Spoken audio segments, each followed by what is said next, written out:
होना चाहिए, उत्तर 100 शब्दों का होना चाहिए। इस पे मत आइए, सारा प्रावधान सारे नियम कानून आप ही जान जाएंगे तो कुर्ता पैंट पहन लीजिए, पत्रकारिता छोड़ दीजिए। और जो काम हम लोग करा रहे हैं वो आपके बस की बात नहीं है। आपके बस की जो बात है उसको करिए, उसको लेके चलिए। बहुत बोल रहे हैं पत्रकार महोदय। 3 अक्टूबर 2013 का फैसला हाईकोर्ट ने क्या दिया था आपको पता है? नहीं पता है, नहीं थी। बाकी 40,000 चले गए थे पश्चिमांचल में। यही है अधिकार, यही आरक्षण। ये समाज जो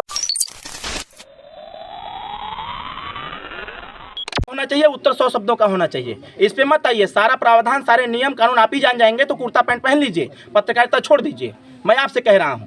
और जो काम हम लोग करा रहे हैं वो आपके बस की बात नहीं है। आपके बस की जो बात है उसको करिए, उसको लेके चलिए।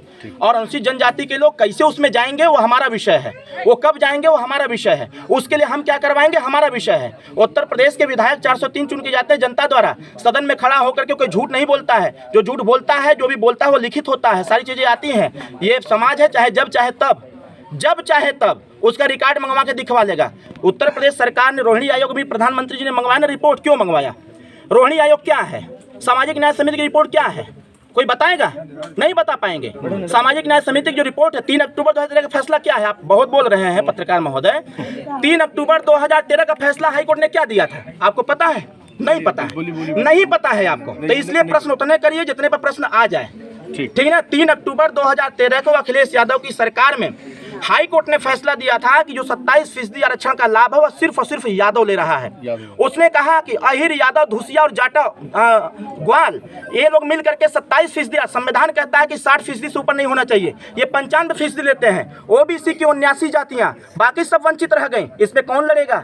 ओम प्रकाश राजभर सामाजिक न्याय समिति इसलिए बनवाया कि जो नौकरियों में भी जब समाजवादी की सरकार थी सिपाही की भर्ती आई थी। आप भी पत्रकार हैं, भी नए नए पत्रकार हैं, पुराना रिकॉर्ड उठा के देखिएगा। यही शिवपाल यादव का स्टेटमेंट आया था कि पूर्वांचल में 6,710 लोगों की भर्ती हुई थी, बाकी 40,000 चले गए थे पश्चिमांचल में। यही है अधिकार, यही आरक्षण। ये समाज जो पिछड़े पिछाड़े गए लोग हैं, आज मुस्लिम समाज की बात करते हैं अखिलेश यादव जी। शर्म नहीं आती है?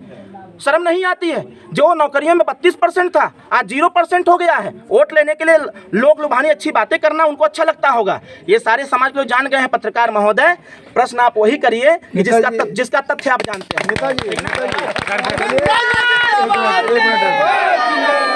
नेताजी एक मिनट रुकिए, पूछ लें तो यानी को। नेताजी थोड़ा सा गुस्सा को शांत रखिए और थोड़ा माहौल को हल्का मैं कर रहा हूँ। आपने अपनी जानकारी बहुत सही दी है। तथ्य जब थोड़ा पत्रकार कड़ा सवाल करेगा तो सही तथ्य आपने जो बताया तो जनता की प्रश्न सही होने चाहिए पत्रकार महोदय। अरविंद राजभर कभी भी गुस्सा नहीं करता है, एक बात ध्यान रखिएगा। अरविंद राजभर कभी भी गुस्सा नहीं करता है।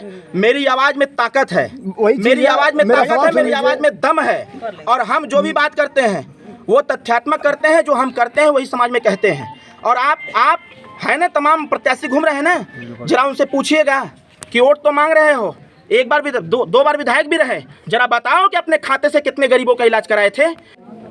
नेताजी उदाहरण देते हैं, मैं भी देता हूं। ये लोग कहते थे कि जब इनके शिक्षा की बात करते थे, हम लोग इनके अधिकार की बात करते थे, तो समाजवादी के ही नेता कहते थे कि इनको शिक्षा की क्या आवश्यकता है, ये तो दारू पीने वाली जात है, ये जितना कमाते हैं उतने में दारू पी जाते हैं। इसी बात को हमारे नेता समाज के को जगाने के लिए और उन लोगों को जवाब देने के लिए बोलते रहते हैं जो इस बात को कहते हैं। अब ये समाज दारू पीने वाला नहीं, अब ये समाज पढ़ा लिखा हो गया है, ये समाज आगे बढ़ रहा है। इस समाज का पुराना इतिहास रहा है। इस समाज ने मिलकर के इस देश की रक्षा सुरक्षा किया था। अरविंद जी, एक लास्ट सवाल।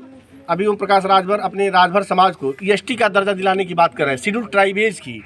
शेड्यूल ट्राइबेज का यह मामला बड़ा पेचीदा है। वो आप भी जान रहे हैं, वो राष्ट्रपति के विवेक पर निर्भर करता है किस जाति को जनजाति की क्या दर्जा दिया जाए। ये राज्य के विवेक पर है और वो सिद्ध करना होगा कि हमारी उत्पत्ति वन जाति से हुई है। यह संभव नहीं है। यह कहीं चुनावी स्टंट तो नहीं है कि हम अपने राजभर समाज को जनजाति का दर्जा दिलाएंगे। हालांकि वो दूर दूर तक वो दिखाई नहीं दे रहा है। ये वास्तविकता के धरातल पर यही है। जो शेड्यूल ट्राइबेज की परिभाषा जो मैं जानता हूँ उस पर जो है कहाँ तक सिद्ध वो आपको लग रहा होगा, वो आपको लग रहा होगा। इसकी पहल हम करते हैं। राजभर जाति कैसे अनुसूचित जनजाति में शामिल होगी इसका भी एक चरण है और हम उस पर काम करा रहे हैं। अभी उत्तर प्रदेश सरकार ने एक जियो जारी किया है, सूचना दिया है, समाज कल्याण विभाग के माध्यम से सूचना आई है और विधानसभा स्पीकर के माध्यम से सूचना आई है कि अनुसूचित जनजाति में शामिल कराने के लिए 17 जनपदों का सर्वे हो चुका है। और सर्वे में यह पाया गया है कि अभी 17 जनपदों का हुआ है। सर्वे में यह पाया गया है कि राजभर जाति उस कैटेगरी में आती है जो सामाजिक, शैक्षणिक, राजनीतिक और आर्थिक दृष्टिकोण से पिछड़े और पिछाड़े गए लोग हैं। भारतीय संविधान कहता है कि हर 10 साल में सर्वेक्षण हो और सर्वेक्षण के बाद जो भी जातियां इस स्तर से पीछे और पिछड़ाए गए लोग हैं, ऐसे लोगों को उस श्रेणी में रख करके आरक्षण का लाभ दे करके आगे बढ़ाया जाए। अरविंद जी, शैक्षणिक, सामाजिक और आर्थिक जो बात कहे, ये जनजाति की परिभाषा नहीं, जनजाति की परिभाषा यह है कि वे जनजाति वह है जो शिक्षा सामाजिक क्षेत्र में दूर है, जिसकी उत्पत्ति वन जाति से हुई है, आदिवासी से हुई, वो जनजाति है। इतिहास पढ़िएगा, पता चल जाएगा। ये इतिहास 1000 साल पुराना है और लगातार राजा सुहेलदेव राजभर जी की मृत्यु के बाद इस जाति की क्या स्थिति रही, ये वही जाति है। जब संविधान का निर्माण हुआ तो संविधान में यार आप प्रश्न करिए, उत्तर मेरा काम है देना, बहस मत करिए इस पे। समझ में आया आपको? आप प्रश्न करिए, उत्तर हम देंगे, और नहीं तो आप यहाँ पर ये प्रश्न हम आपसे कर रहे हैं। आइए आप यहाँ बैठ जाइए, हम वहाँ खड़े होकर प्रश्न कर रहे हैं। हम भी मास कम्युनिकेशन पढ़े हुए हैं, पत्रकारिता हमें भी आती है। हमने BHU से मास कम्युनिकेशन किया है। IT 2002 से लगातार गली गली जाती है, हर बार जाती है, सिर्फ चुनाव के ही उद्देश्य से नहीं, जनता के बीच में सदैव बनी रहती है, लोगों का हालचाल लेती रहती है, संगठन का निर्माण करती रहती है, बूथ स्तरीय संगठन भी देखती रहती है और उन वंचित वर्गों को भी तलाश करती रहती है जो सामाजिक, शैक्षणिक, राजनीतिक और आर्थिक दृष्टिकोण से पिछड़े और पिछाड़े गए लोग हैं। ऐसे लोगों से मिलने मिलाने का क्रम हमेशा जारी रहता है, बशर्ते ये चुनाव का समय चल रहा है और गांव की जनता चाह रही है कि अरविंद राजभर को सुना जाए, ओम प्रकाश राजभर को सुना जाए। वो क्या कहते हैं, अब तक उन लोगों ने क्या किया है, वो नई योजनाएं क्या है, वो नई चीज़ें क्या है, जिसको लेकर के अरविंद राजभर या माननीय ओम प्रकाश राजभर जी गाँव अरविंद जी, ये बताइए, ओम प्रकाश राजभर पर यह आरोप लग रहा है कि ये अपने बेटे अरविंद को, यानी आपको लाभ पहुंचाने के लिए ये पाड़ा बदले हैं। कौनो बिजनेस कर लेवे के चाहिए तब ओम प्रकाश राजभर जी के। ये जो आरोप लगाने वाले लोग हैं, शायद ये समझ नहीं पा रहे हैं कि एक उंगली अगर ये हमारे ऊपर डालने का प्रयास कर रहे हैं तो 4 उंगली उनकी तरफ इशारा कर रही है। ये आरोप निराधार है। अगर हमको लाभ लेना होता तो हम यहाँ कुर्ता पैंट पहन करके गांव-गांव नहीं घूमते, हम अपने युवा साथियों से नहीं मिलते। आज मैं जहाँ पर बैठा हुआ हूँ, इस पे समाजवादी का ध्यान नहीं गया कि आज़ादी के 76 साल हो गए, 64 साल से जनता वोट दे रही है और 4 बार सपा की सरकार उत्तर प्रदेश में रही।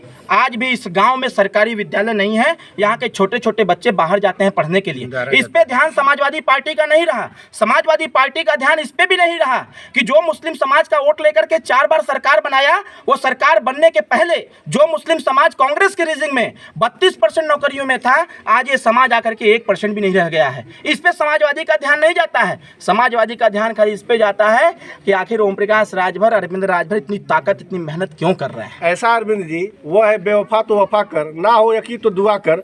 कल तक आप गलवैया किए, तब तो यही समाजवादी सही रहा, लेकिन आज वो बात क्यों आ गई कि सनम बेवफा निकला। अरविंद केजरीवाल जी हमेशा कहा करते हैं, अच्छे नेता हैं, दिल्ली के मुख्यमंत्री हैं। अरविंद केजरीवाल जी हमेशा कहा करते हैं, अगर कीचड़ की सफाई करनी है तो कीचड़ में जाना पड़ेगा, और अगर कमल को खिलाना है और कमल को लेना है तब भी कीचड़ में जाना पड़ेगा। हम समाजवादी पार्टी के, ये हमारा पुराना अनुभव है उनके साथ। माननीय मुलायम सिंह यादव मुझे अच्छी प्रकार से याद है, आजमगढ़ के लोकसभा के चुनाव में भी हमने जो है उनको समर्थन दिया था, हमको धोखा मिला। हमने संत कबीर नगर में समर्थन दिया, खलीलाबाद में हमको धोखा मिला। उसके बावजूद अखिलेश यादव को हम युवा नेता समझते थे, टेक्निकल नेता समझते थे, काम करने वाला, लेकिन जब नज़दीक गए तो ऐसा पता चला कि अखिलेश यादव नेता नहीं, अखिलेश यादव भस्मासुर है। अच्छा, ये भी बताइए, अभी राष्ट्रीय अध्यक्ष ओम प्रकाश राजभर अपने ही समाज के लोग को पियक्कड़ और इस तरह की बातें, बार बार ये शब्द आता है, ये कहाँ